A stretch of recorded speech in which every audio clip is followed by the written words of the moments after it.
Hello guys, welcome back to my channel Gyani Baba. Please subscribe my channel and don't forget to press on bell icon for more informative videos. चलिए start करते हैं next page से।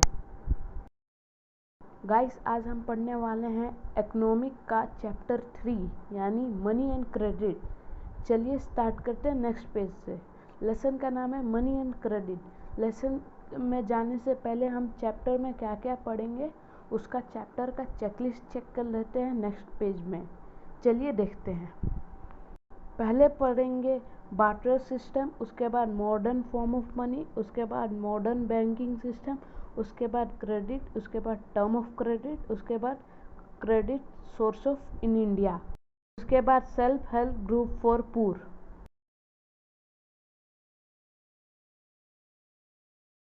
Next concept है barter system of exchange.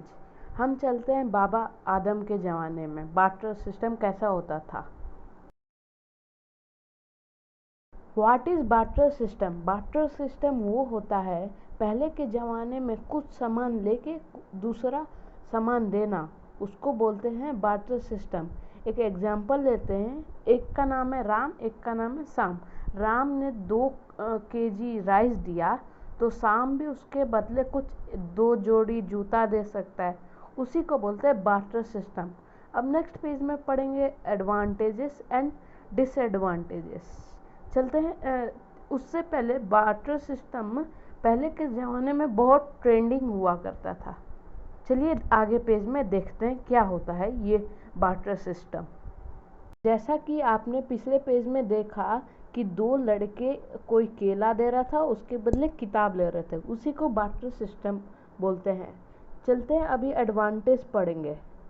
Easy exchange, instant exchange, limited production, ये 3 थे advantage. Advantage से ज़्यादा disadvantage से, इसी कारण बार्टर सिस्टम को हटाया गया और मनी को लाया गया। डिसएडवांटेज पढ़ते हैं। बार्टर सिस्टम के डिसएडवांटेज या लिमिटेशन ये था कि लैक ऑफ कोइंसिडेंस वांट, मतलब दोनों व्यक्ति को सेम सामान चाहिए तो उसी को बोलते हैं कोइंसिडेंस। एग्जाम्पल लेते हैं, जैसे राम को चाहिए क्लॉथ और सैम को भी वही चाहिए तो दोनों एक्सचेंज कर सकते हैं। सैम को कुछ देना पड़ेगा उसके बदले क्लॉथ तो हो सकता है, पर लैक ऑफ कोइंसिडेंस नहीं मिलता था। और सेकंड डिसएडवांटेजेस है wasting time in the process of exchange. इतने बड़े प्रोसेस के लिए टाइम तो लगेगा। ये 2 थे main disadvantages of barter system.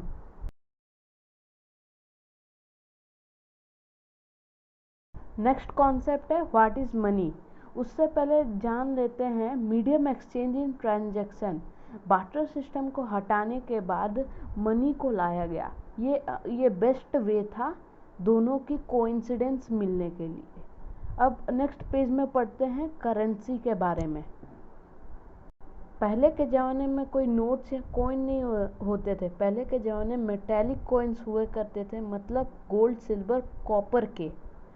अब मॉडर्न फॉर्म क्या हो गया, रुपया, नोट्स, कॉइन, जैसे 100 के, 50 के, 10 के आपको पिक्चर में दिख रहे वही है। आपसे कोई चाचा चाची पूछ ले व्हाट इज़ मनी तो आप मनी मत दिखाना, उनको बोलना money is a piece of paper only, मतलब बस उसमें ताकत है कि वो आपको जो सामान चाहिए, जैसे चॉकलेट चाहिए दुकान को पैसा दोगे वो देगा, ठीक है। मनी के पास पावर है बस।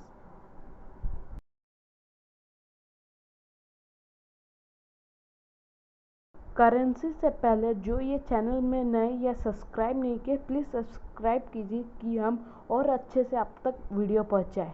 चलिए करेंसी के बारे में पढ़ते हैं। It is generally accepted form of money including coin and paper note. ये मनी की तरह ही काम करता है। सेकंड पॉइंट है it is used by government and circulated with in an economy. पूरे देश भर में ये सर्कुलेट हो जाता है। उस थर्ड पॉइंट है the modern currency has no use for of it except as a medium of exchange. सिर्फ ये मीडियम ऑफ एक्सचेंज में ही यूज होता है।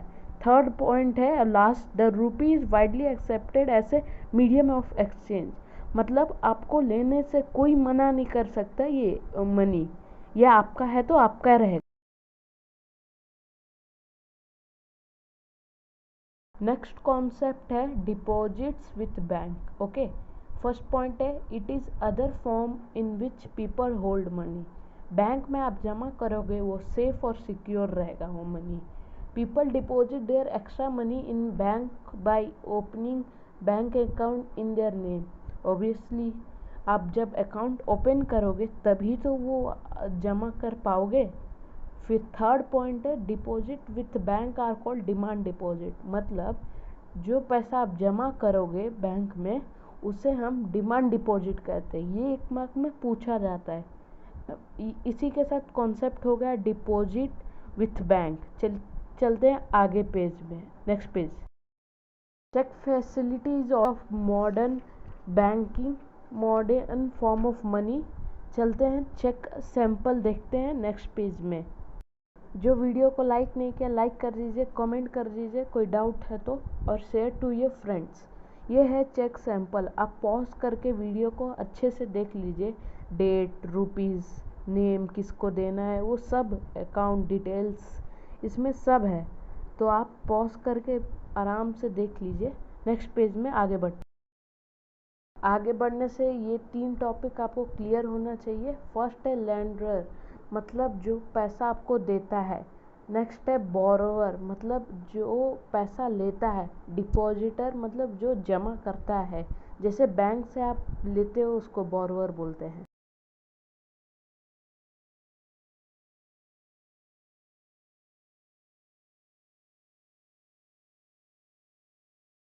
नेक्स्ट कॉन्सेप्ट है लोन एक्टिविटीज़ ऑफ बैंक। चलिए फर्स्ट पॉइंट है bank accept deposit of people and pay low interest. Bank पैसा लेती है और लो इंटरेस्ट देती है। सेकेंड पॉइंट है bank give advance loan to borrower and take high interest rate. मतलब बैंक हाई इंटरेस्ट रेट पर लोन देती है। चलिए समझते नेक्स्ट पे। आपके दिमाग में सवाल आएगा बैंक को पैसा कौन देता है, मतलब इनकम कैसे आती है। चलिए ये पिक्चर में पूरा जवाब छुपा है। जैसे डिपॉजिटर लो इंटरेस्ट में जमा करता है और बोरोवर हाई इंटरेस्ट में लोन लेता है, तो उसी दोनों में से जो चार्जेस बचते हैं उसी में से इनकम होता है। सिर्फ बैंक में डिपॉजिट जो करता है 15% ही बैंक रख सकता है और सब आरबीआई को देना होता है, मतलब रिजर्व बैंक ऑफ इंडिया को देना होता है और सारे पैसे।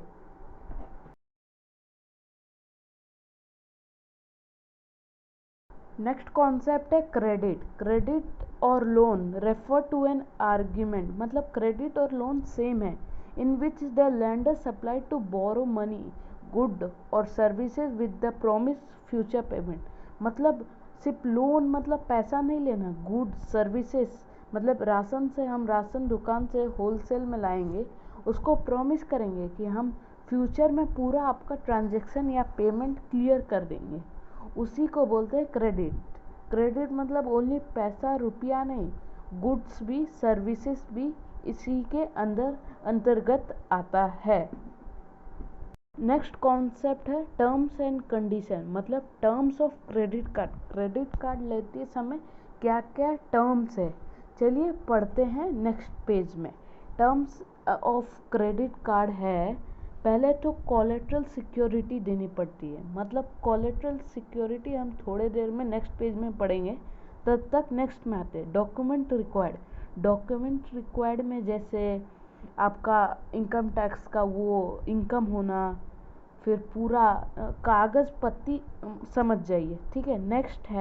नेक्स्ट है टर्म ऑफ लोन लेगा तो उसको कुछ गिरवी रखना पड़ेगा, उसको ही बोलते कोलेटरल सिक्योरिटी भी और टर्म ऑफ लोन भी हो गया।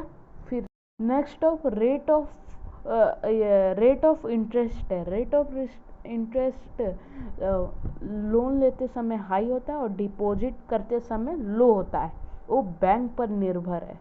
चलिए अब नेक्स्ट बढ़ते हैं।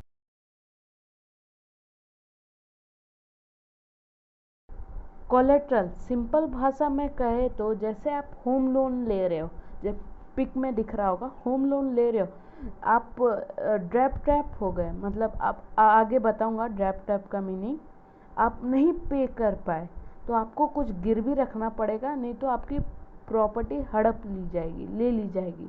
या कार होगा तो वो कार भी चल जाएगा, और होम बन चुका होगा तो होम ले लेंगे। तो उसी को बोलते हैं कोलेट्रल। कोलेट्रल मतलब कुछ चीज़ जो गिरवी रखी जाती है लोगों के पास या बैंकों के पास, उसी को बोलते हैं कोलेट्रल। चलिए नेक्स्ट। जैसा कि मतलब पिछले पेज में बोला था ड्रैप ट्रैप वर्ड, उसका मीनिंग अब बताऊंगा। उसका मीनिंग है जैसे आप लोन लिए और लोन चुका नहीं पाए, तो आपको वो रीपे नहीं कर पाए वो लोन को, तो आप उसी झंझट में फंस जाते, उसी को ड्रैप ट्रैप कहते हैं।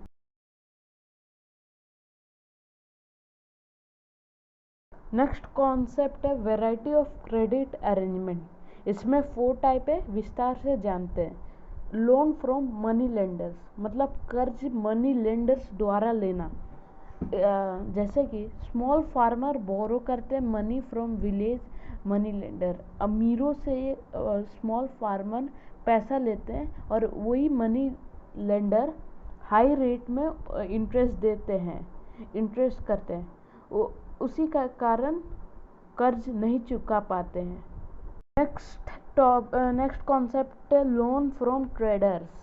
Farmer gate loan from agriculture trader at low interest. वो लो इंटरेस्ट में फार्मर को कर्ज देते हैं, वो क्रॉप्स खरीदने के लिए, सीड्स खरीदने के लिए, एग्रीकल्चर के टूल्स खरीदने के लिए। नेक्स्ट है लोन फ्रॉम बैंक। ये भी लो में देती है, पर इसमें medium and large farmer he bank loan लेते हैं, तो ये बहुत अच्छा भी है लोन फ्रॉम बैंक। फोर्थ है लोन फ्रॉम एम्प्लॉय। मतलब लैंडलेस एग्रीकल्चर अपने मालिक से लेते हैं, वो 5% वो इंटरेस्ट हाई पर कर्ज देते हैं उन लोग को, और पैसा भी डबल मांगते हैं। फिफ्थ है लोन फ्रॉम कॉरपोरेटिव। ये भी बैंक की तरह अच्छा ही है। इसमें लोन फ्रॉम कॉरपोरेटिव लास्ट है। ये सोसाइटी कॉरपोरेटिव से लेती है, ये भी बैंक की तरह अच्छा ही है। चलते हैं नेक्स्ट पेज में।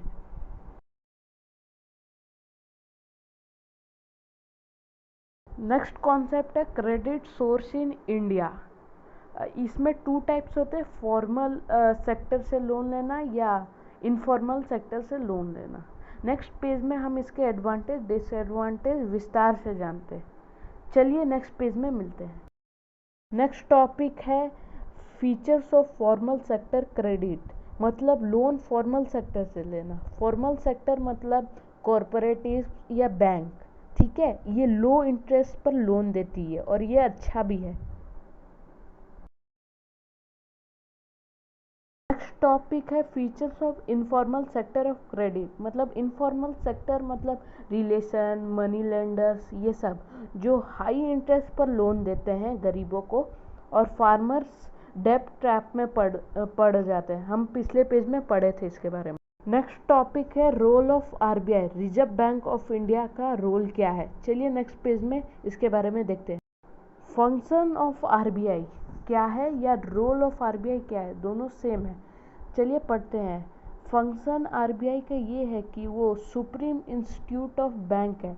इसको बैंकर्स भी कहा जाता है, मतलब ये सुप्रीम है। जैसे supreme court of India highest है, वैसे ही आरबीआई भी हाईएस्ट बैंकिंग में है। ठीक है, आरबीआई का काम है पूरे डॉक्यूमेंट को मॉनिटराइज करते रहना। इसका फुल फॉर्म है reserve bank of India. Loans देना और 85% मनी सेफ रखना हर बैंक का, और 15% मनी खुद बैंक ही रखेगी। ये सब है मेन फंक्शन ऑफ या रोल। आप टेक्स्ट बुक में पढ़ लीजिए एक बार। लास्ट टॉपिक है सेल्फ हेल्प ग्रुप। इसका शॉर्ट फॉर्म है SHGS, एग्ज़ाम में पूछ सकता है। ये लास्ट टॉपिक है, इसके बारे में जानते हैं। SHGS are the building block of organisation of the rural people. Rural poor लोग को वो हेल्प करते हैं, डोमेस्टिक, न्यूट्रिशन, हेल्थ, ये सब ज़्यादा इम्पोर्टेंट नहीं है। एक बार आप रीड कर लीजिए टेक्स्ट बुक, आपको सब समझ में आ जाएगा। सेल्फ हेल्प ग्रुप एक अच्छा ऑर्गेनाइजेशन है, गुजरात, कर्नाटका, आंध्र प्रदेश साइड्स में। और एक इम्पोर्टेंट बात, ये क्वेश्चन आता है, ग्रामीण बैंक ऑफ बांग्लादेश का फाउंडर कौन है? वो है professor Mohammad Yunus, the founder of Grameen bank. अच्छे से याद कर लीजिए, एग्जाम में आ सकता है।